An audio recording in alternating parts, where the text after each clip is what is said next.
Bapa kami di surga, dikuduskanlah nama-Mu, datanglah kerajaan-Mu, jadilah kehendak-Mu di bumi seperti di surga.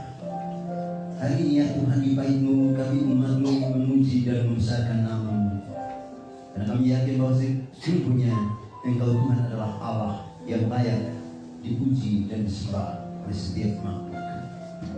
Kami percaya bahwa sesungguhnya segala apa yang kami persembahkan pagi ini dalam puji-pujian kami menjadi dupa yang harum di mata Allah. Kami bangga punya Allah seperti Engkau yang luar biasa baik bagi kami.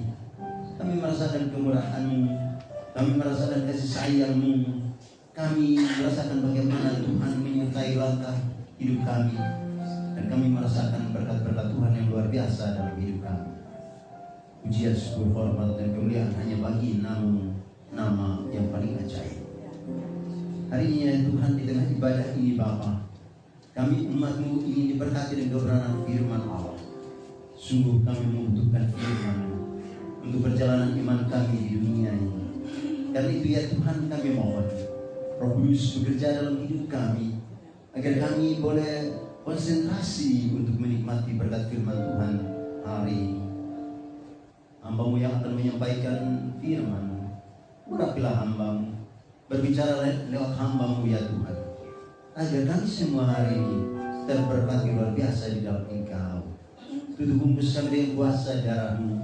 Waktu ini adalah waktu kami berjumpa dengan Tuhan, dan biarlah waktu ini adalah menjadi waktu di mana bahwa kami diberkati luar biasa di dalam Engkau, sehingga sepulangnya kami dari gereja ini, kami membawa pulang sesuatu yang indah, yaitu berita kebenaran-Nya yang akan menumbuhkan iman percaya kami untuk perjalanan iman kami satu minggu ke depan sana. Terima kasih Bapa yang baik, umat yang diberkati oleh Tuhan. Apabila Engkau siap untuk dilawat, diberkati dengan kebenaran firman Allah, maka mari bersama saya dengan tegas katakan amin. Silakan kembali, Tuhan memberkati.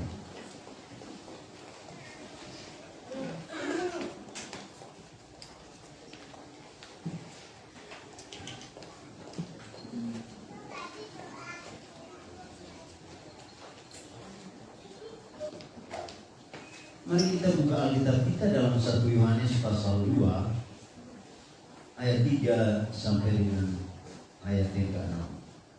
1 Yohanes pasal 2 ayat 3 sampai dengan ayat yang ke-6. Sudah ada di layar.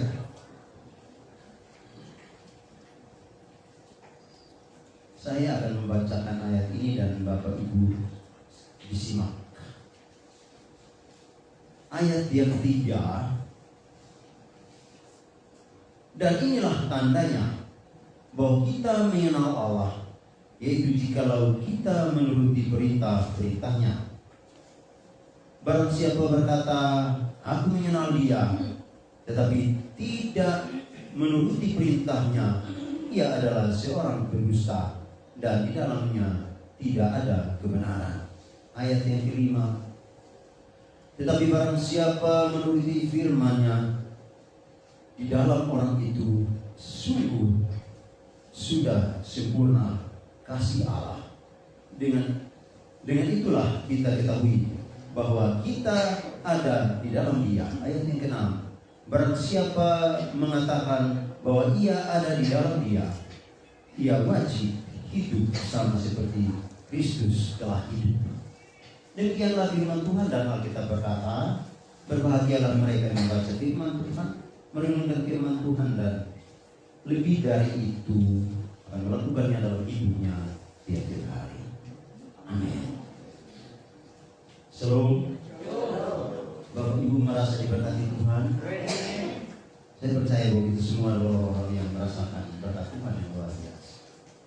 Baik itu berkat yang kelihatan maupun itu berkat yang tidak kelihatan. Amin. Berkat damai sejahtera, berkat sukacita, berkat kebahagiaan, semuanya itu dirasakan. Dan yang merasakan berkat sukacita, berkat damai sejahtera, berkat kebahagiaan yang sejati itu adalah mereka yang mengenal Allah, yang percaya kepada Tuhan, yang menjadikan Tuhan sebagai Tuhan dan Juru Selamat kita. Bapak Ibu diberkati oleh Tuhan. Saya hanya punya nanti slow. Ya, kemarin saya dengan putri saya ke puskesmas. Hari apa? Karena tenggorokan merasa sakit. Ya, lalu merasa dada agak sedikit sakit. Kita cek dulu deh sore-sore. Ya, lalu setelah kita cek, ya, bilang ya itu ada gejala lambungnya. Jadi yang harus di-stopkan adalah apa? Ya, ngopi. Ini jawabannya benar. Nanti dapat hadiah ya. Kopi satu deh. Karena kopinya saya nggak jadi minum. Jadi nggak boleh minum. Minum kopi itu membawa kegembiraan. Minum kopi, ngopi itu nikmat. Minum kopi itu kita seperti ada di satu zona yang paling nyaman. Ya, coba lagi stres.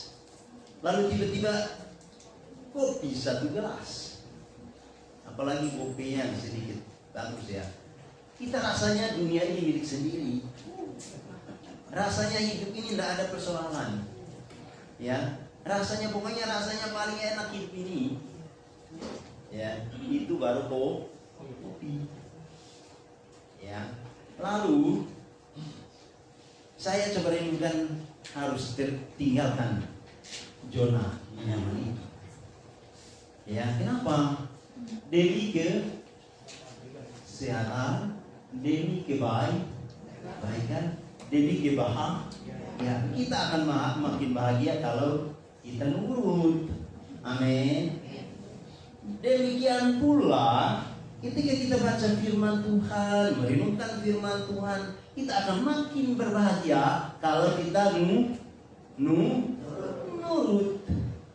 Makanya cocoklah dan menariklah untuk kita bahas tema yang berkaitan dengan menjadi pelaku firman. Itu tema ya. Ya mungkin malah ya.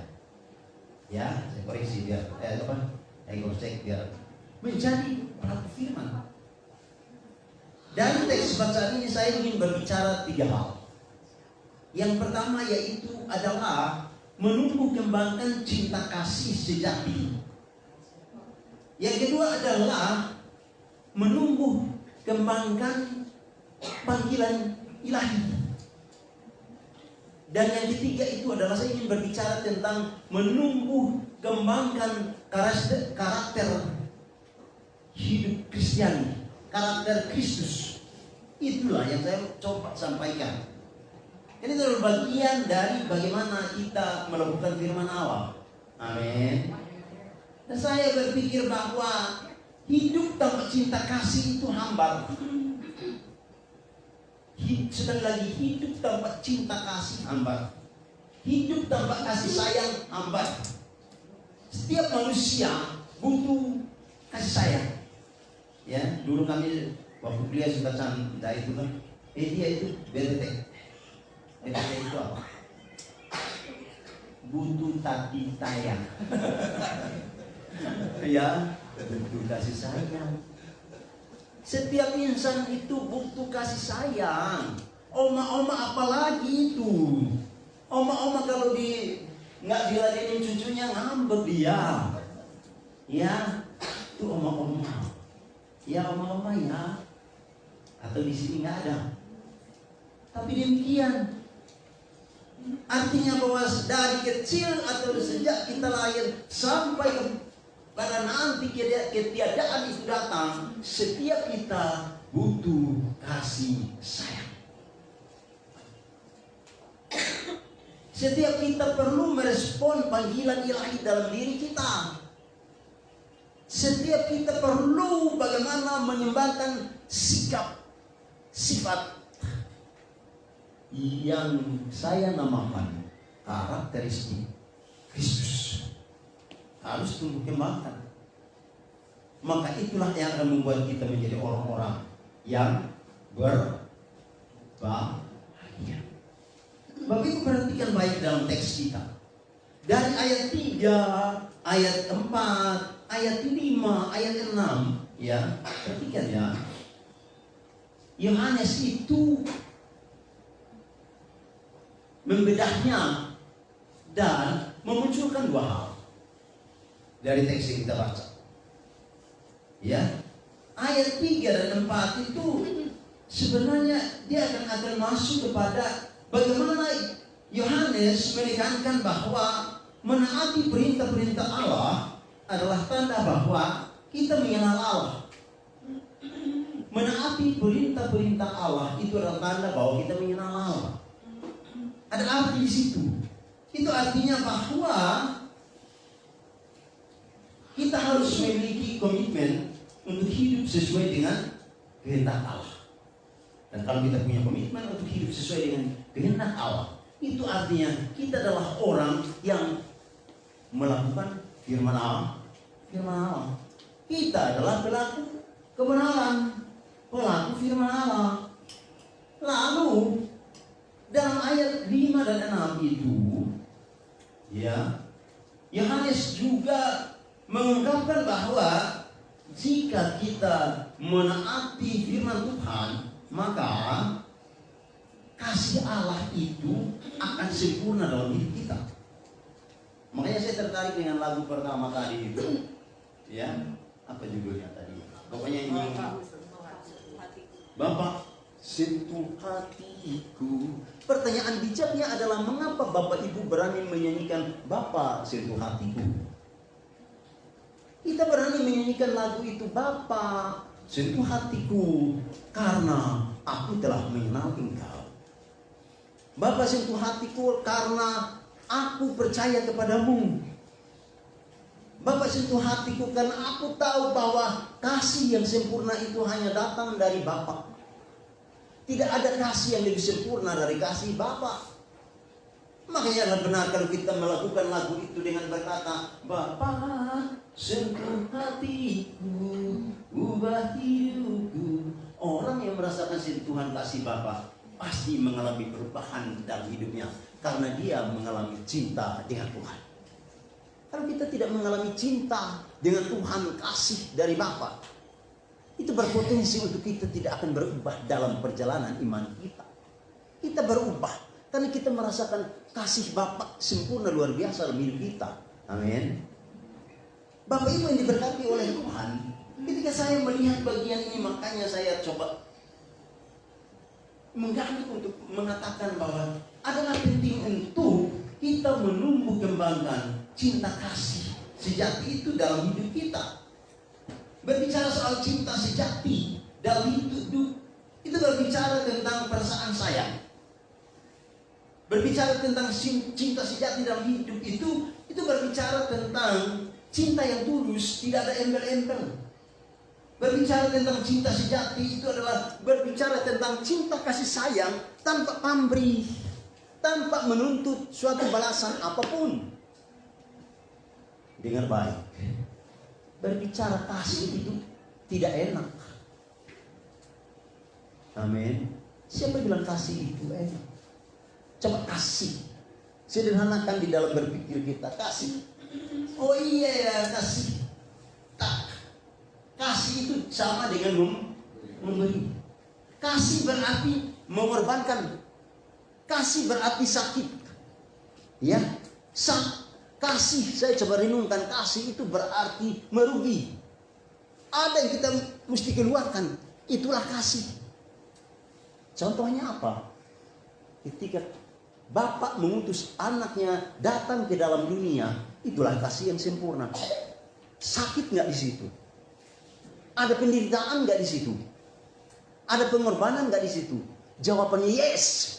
Ada penderitaan di situ. Ada rasa sakit di situ. Ada pengorbanan, tubuh dan darah Yesus ditumpahkan untuk menyelamatkan saya dan saudara. Dan itu sakit. Difitnah, diolok, dihina, dilempar, dicaci maki, enak nggak di kuping? Tidak enak. Sakit memang. Tapi itulah kasih. Kasih harus melepaskan sesuatu. Kasih harus mengorbankan sesuatu. Makanya orang akan bilang, kasih bukanlah kasih kalau tidak mengorbankan sesuatu. Sama dengan dikatakan bahwa kasih bukan sekedar ucapan di bibir. Kasih bukan sekedar kata-kata. Kasih bukan sekedar ya udah seperti itu ya. Tapi kasih adalah simpati. Kasih adalah simpati dan empati. Itulah kasih. Makanya di bulan Februari ini ya kebanyakan orang-orang muda ya merayakan hari Valentine. Valentine itu sama dengan apa? Kasih sayang itu kedua, Pak. Nanti akan masuk itu. Kenapa nggak biru? Harus coklat. Jika saya minum ya. Sorry. Ya, hari Valentine, hari kasih sayang. Di hari kasih sayang itu orang akan memberikan coklat. Kenapa orang kasih coklat? Karena itu adalah tanda kasih sayang. Bukti saya mengasihi engkau, bukti saya mencintai engkau, bukti saya punya perasaan yang indah akan engkau. Aku kasihkan yang namanya coklat. Mungkin ada yang kasih biru ya. Bungkus biru ada loh. Tapi isinya coklat. Saya dapat 3. Bapak ibu dapat nggak? Dapat coklat nggak? Ada. Enggak, aduh. Kenapa kok bisa begitu? Intermezzo ya. Soalnya tiap hari dapat coklat kan. Saya dapat 3. Ya, dapatlah aku 3. 1 dari ya pokoknya ada lah. Tapi 1 dari tempat ini. Ya. Nah, coklat. Ya. Coklat itu adalah lambang romantisme. Saya ulangi, coklat adalah lambang romantisme. Makanya orang kasih. Itu ada pesan positif di situ. Tidak serta-merta orang lalu pergi ke Indomaret atau ke mana kan beli coklat lalu bagi ke orang. Ada makna di balik pemberian coklat. Itu indah. Indah kalau dapat ya, kalau nggak dapat ya biasa aja. Ya loh. Jadi saya mau sampaikan bahwa sebetulnya kalau kita hidup dalam kasih Kristus, kita mesti terapkan kasih dalam hidup kita. Tidak ada tawar-menawar di situ. Tidak ada bilang ya tunda dulu deh, besok dulu deh. Ya, makanya kalau sesamamu datang padamu di saat dia sedang membutuhkan sesuatu, lakukan itu tanpa harus menunda untuk hari esok. Kita memberi, itu adalah bagian dari rasa cinta. Karena kita merasakan cinta kasih Bapa. Kalau sesama sedang susah, perasaannya susah, sedih, doakanlah dia. Kalau sesama sedang galau dan seterusnya, bimbinglah dia. Motivasi dia. Kasih kata-kata firman agar dia punya spirit bangkit kembali. Agar dia punya semangat hidup. Agar dia numbuh kembali yang namanya rasa sukacita itu. Agar dia bahagia. Makanya siapapun kita, dari kecil sampai orang tua, tumbuh kembangkan cinta kasih dimanapun Tuhan tempatkan kita. Kenapa? Karena orang akan bilang di balik cinta kasih sejati itu terdapat kekuatan besar. Di balik cinta kasih sejati itu terdapat yang namanya kebahagiaan. Orang kalau memberi dengan hati yang tulus, tanpa syarat, tanpa pamrih, tanpa merasa bahwa dia rugi, dia pasti bahagia. Pernah sudah traktir orang? Atau belum pernah? Coba traktir orang. Pasti yang kita rasakan bahagia. Kecuali memang kita beri, itu beda lagi. Tapi di sini nggak ada toh. Semua orang punya jiwa untuk melakukan kasih. Apalagi kita memberi di tengah keterbatasan kita. Waduh, rasanya bahagia sekali. Makanya adalah benar saya baca satu tokoh, ya, tokoh. Dia berkata begini, cinta sejati itu adalah kemampuan untuk mencintai diri sendiri. Cinta sejati itu adalah kemampuan untuk mencintai orang lain. Cinta sejati itu adalah melakukan hal yang baik tanpa syarat, tanpa merasa rugi, tanpa merasa aduh nanti bagaimana ya, saya mau makan apa di hari esok karena saya kasih dia. Tidak seperti itu. Cinta sejati dapat menjadi sumber kekuatan dan sumber kebahagiaan. Saya nggak bilang saudara beri, tapi berilah selagi masih ada waktu. Lakukanlah itu. Lakukanlah itu. Karena pasti engkau menjadi kuat. Lakukanlah itu. Karena pasti engkau berbahagia.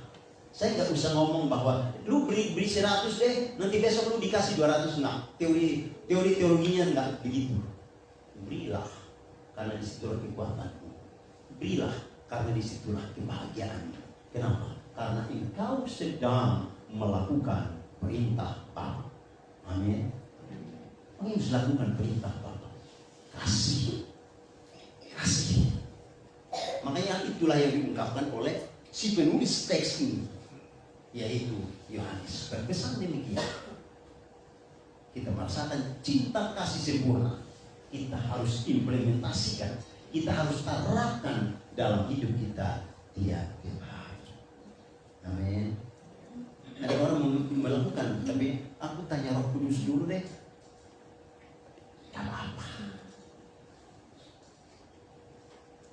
Bapak Ibu diberkati oleh Tuhan. Saya ingin masuk di bagian yang kedua. Yang kedua yang tadi saya bersinggung, yaitu menumbuh kembangkan panggilan ilahi. Kita ada di sini karena kita telah dipanggil gereja, itu arti gereja, eklesia. Dipanggil dari dalam gelap keluar kepada terangnya yang sesungguhnya. Kita adalah orang-orang yang pernah ada di dalam kegelapan. Tapi kita telah dikeluarkan dari kegelapan itu, dari noda dosa itu, dan kita dibawa kepada yang namanya terangnya yang ajaib. Dan karena itu ketika kita dipanggil keluar dari dalam kegelapan dan ada di dalam terangnya yang ajaib, mari perhatikan baik. Kita mesti pahami, kalau dalam Yohanes pasal 3 ayat 16, karena begitu besar kasih Allah akan dunia ini, sehingga setiap orang percaya kepadanya tidak binasa, melainkan beroleh hidup yang kekal. Itu adalah panggilan umum.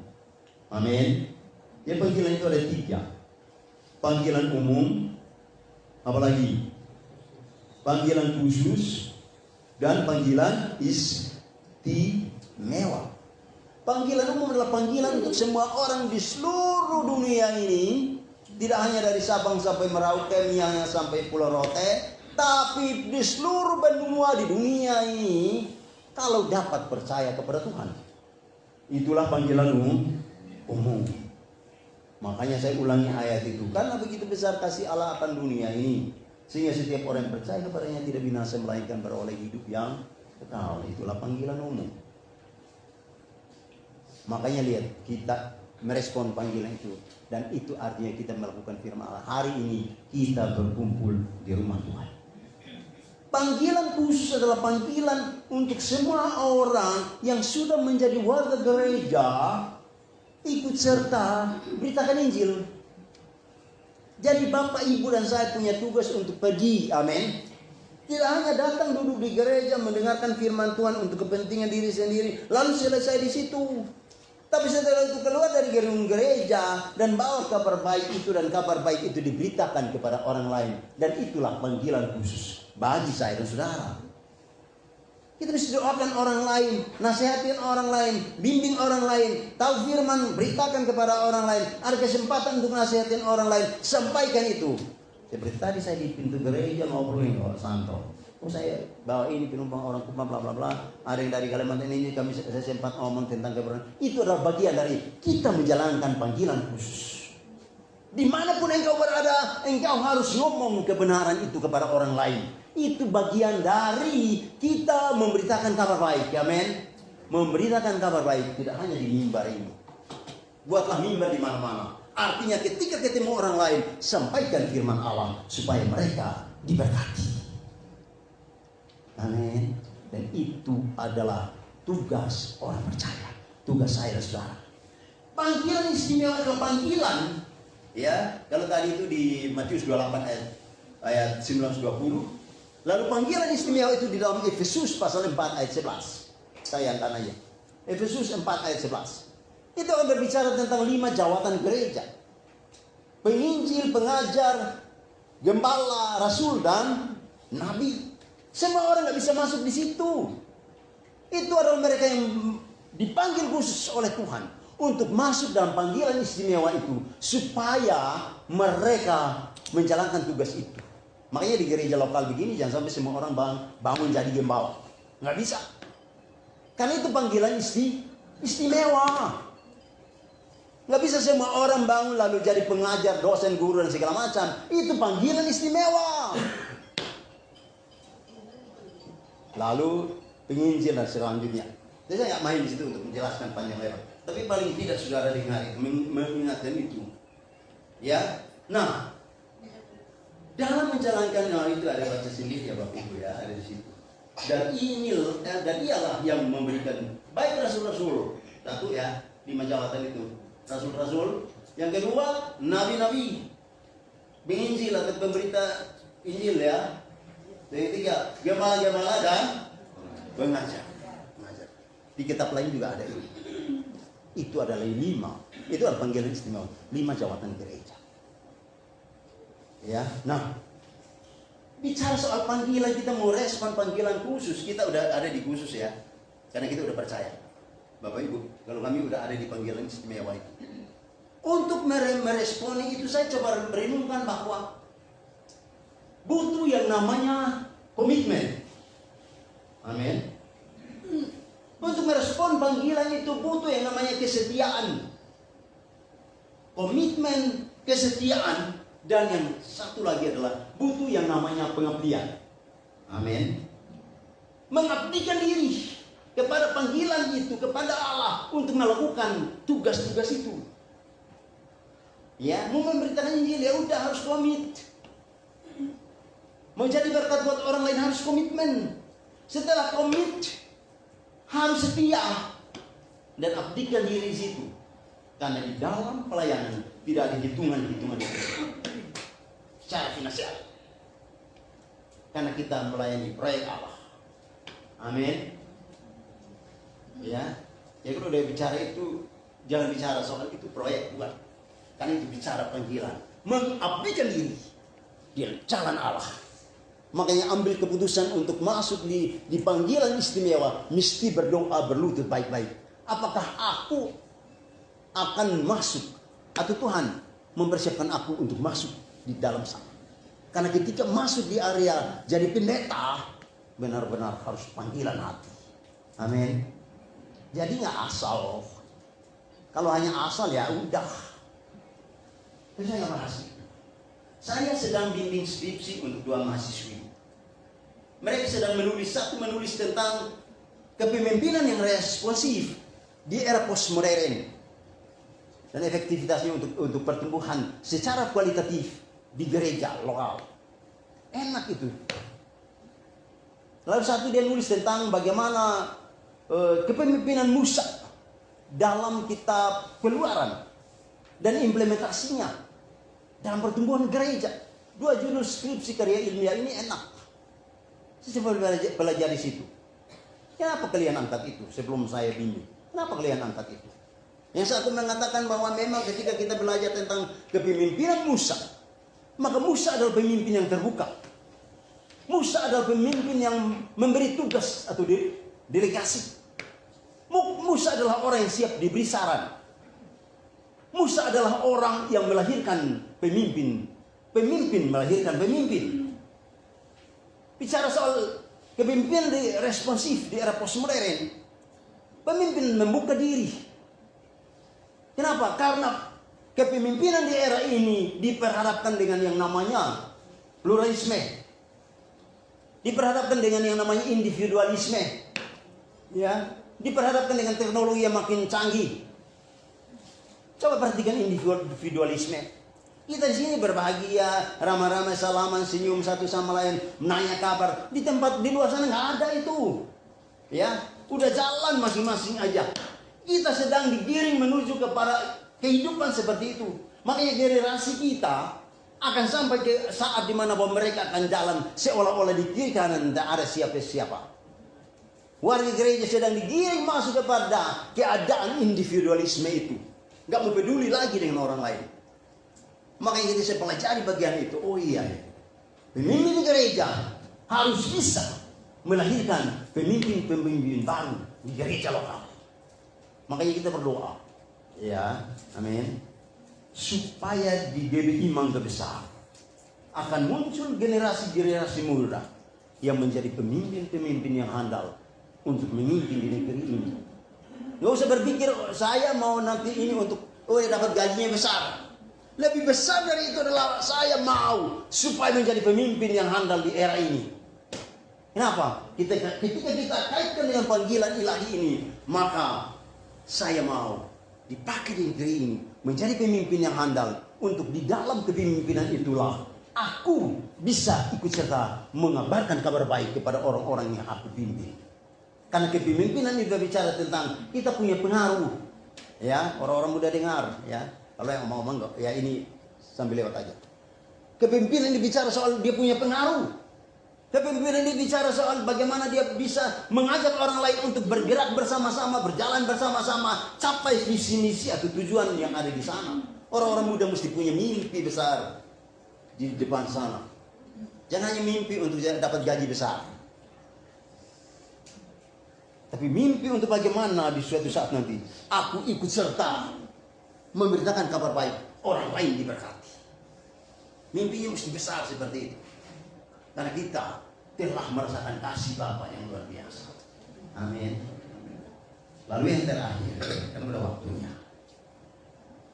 Yang terakhir adalah menumbuh kembangkan karakteristik hidup bersyukur. Bersyukur itu sama dengan kita mau menghargai pemberian Allah. Bersyukur itu sama dengan kita mau berterima kasih sama Tuhan karena anugerahnya luar biasa dalam hidup kita. Bersyukur itu sama dengan kita melatih diri kita untuk tidak mengeluh. Bersyukur itu sama dengan kita mau mengatakan bahwa oh iya ya, tanpa Tuhan aku tidak bisa buat apa-apa. Dan aku adalah sampai di titik ini karena Tuhan. Karena itu aku bersyukur. Makanya pelaku firman adalah dia harus tumbuh kembangkan karakteristik bersyukur. Engkau harus bersyukur atas apa yang Tuhan lakukan hari-hari ini. Percayakah engkau bahwa Tuhan memelihara hidupmu? Percayakah engkau bahwa Tuhan mencukupkan segala kebutuhan hidupmu? Percayakah bahwa Tuhan juga sanggup menyembuhkan sakit penyakitmu? Percayalah bahwa engkau akan berjalan dalam mujizat Tuhan yang luar biasa. Dunia tidak bisa memberikan itu, hanya dari Bapa di surga. Maka itu jangan pernah mengeluh. Bersyukur. Di saat sakit pun bersyukur.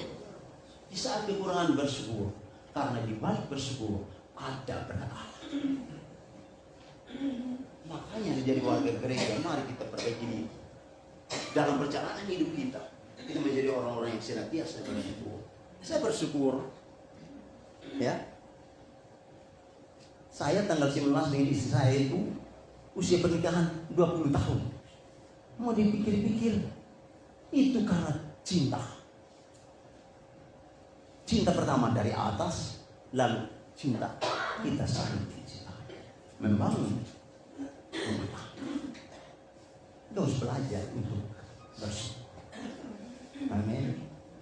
Tapi itu firman Tuhan yang saya sampaikan hari ini. Berbahagialah kita yang membaca dan merenungkan firman Tuhan, dan biarlah firman Tuhan ini akan mendapat tempat di tanah hati kita sesuai dengan tema gereja bulan ini. Biarlah kita menjadi pelaku-pelaku firman yang akan menerapkan firman Tuhan dalam hidup kita tiap-tiap hari. Amin. Kita berdoa. Bapa yang baik, kami bersyukur karena Tuhan menolong kami. Kami boleh membaca dan merenungkan firman-Mu. Biarlah firman-Mu akan terus menjadi rema dalam hidup kami. Roh Kudus bekerja dalam hidup kami. Kami boleh menjadi pelaku firman Allah. Demi nama Yesus Tuhan, kami berdoa dan kami bersyukur. Amin.